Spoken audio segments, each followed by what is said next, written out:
فأتت به قومها تحمله قالوا يا مريم لقد جئت شيئا فريا يا أخت هارون ما كان أبوك امرأ سوء وما كانت أمك بغيا فأشارت إليه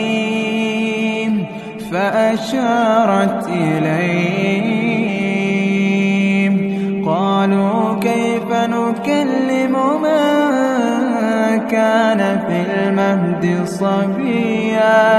قال إني عبد الله